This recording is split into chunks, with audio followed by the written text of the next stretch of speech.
साधु संगत जी बड़े प्यार और सत्कार से बोलिए जी। धन्यंकार जी। सतगुरु माता सुदीक्षा शविंदर हरदेव जी महाराज की जय। निरंकारी राजमाता गुरु बचन अवतार की जय। साधु संगत जी,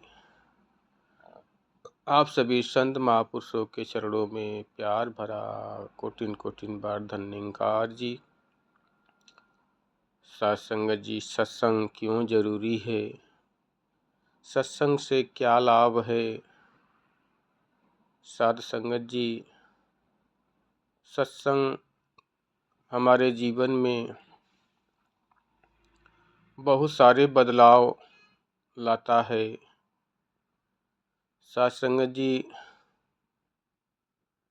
कहते हैं कि बिन सत्संग विवेक न होई, विवेक न होई, राम कृपा बिन सुलभ न सोई।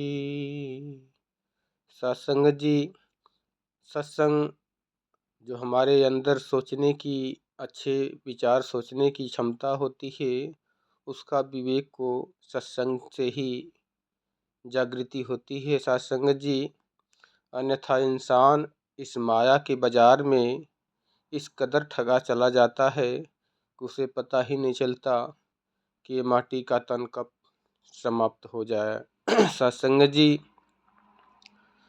सत्संग आने से मन के जो भाव होते हैं वो अच्छे विकार होते हैं। और सत्संग जी, जब भी सत्संग अगर छूट जाता है सत्संग जी, तो जिस प्रकार कपड़ा अगर एक हफ्ता ना धोएं सत्संग जी, तो कपड़ों के अंदर बदबू आने लगती है, मैल जम जाती है। इसी प्रकार सत्संग जी, अगर सत्संग ना मिलता है तो मन के अंदर बहुत सारे विकार जो हमारे लिए निगेटिव होते हैं सत्संग जी, जो विश्वास को तोड़ने का काम करते हैं, वो हावी हो जाते हैं सत्संग जी। इसलिए सत्संग जितना अधिक हो सके सत्संग जी, उतना अधिक सत्संग करना चाहिए। सत्संग से हमारी जो मन की आवृत्ति है वो मजबूत होती है, विश्वास भी मजबूत होता है, जिससे हमें भक्ति में भी और जीवन में भी लाभ होता है सत्संग जी।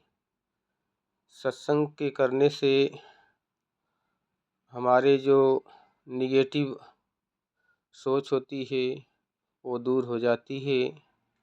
और भी बहुत सारे लाभ हैं सत्संग के, आप जी जानते हैं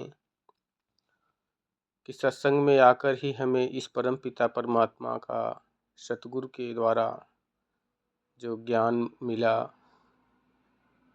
ये बिना सत्संग के संभव नहीं है सत्संग जी। अगर हम मंदिर में कहीं पूजा पाठ करते तो सत्संग जी ये दौलत हमें शायद नहीं मिल पाती। सत्संग में जब संतों के विचार सुनने को मिलते हैं तो जीवन में बहुत सी क्रियाएं जो होती है, जो हमें निरंतर प्रतिरोधित करती है, उसको असमाधान सत्संग में मिल जाता है सत्संग जी। जिस प्रकार कहते हैं सत्संग जी, उदाहरण के तौर पे कि भगवान विष्णु के बहुत करीब रहने वाले गरुड़ जी, जब भगवान को नागपाश में बांध दिया गया तो सत्संग जी, हनुमान जी जब विनती प्रार्थना लेके गरुड़ जी के पास जाते हैं नागपाश काटने के लिए कि हमारे प्रभु जी इस नागपाश में बंध गए हैं, आपकी सहायता की आवश्यकता है। तो सत्संग जी, गरुड़ जी को अपने प्रभु पे भरोसा था कि हमारा प्रभु कभी बंदी नहीं बन सकता, इसलिए उन्हें इस बात पे विश्वास नहीं होता कि जो बंध जाए वो हमारा प्रभु हो ही नहीं सकता, ये कोई चाल है, इसलिए मैं नहीं जाऊंगा। उन्होंने नकार दिए साध संगत जी। हनुमान जी कहते हैं, पक्षीराज जी, गरुड़ जी, आप परमात्मा को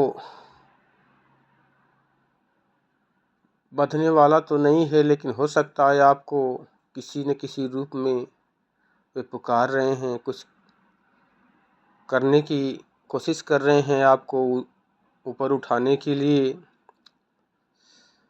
साध संगत जी, गरुड़ जी मोटे भाव से ही जाते हैं और जाके नाग पास काट देते हैं और प्रभु राम और लक्ष्मण को छुड़ा देते हैं। लेकिन मन के अंदर संदेह उत्पन्न हो जाता है साध संगत जी।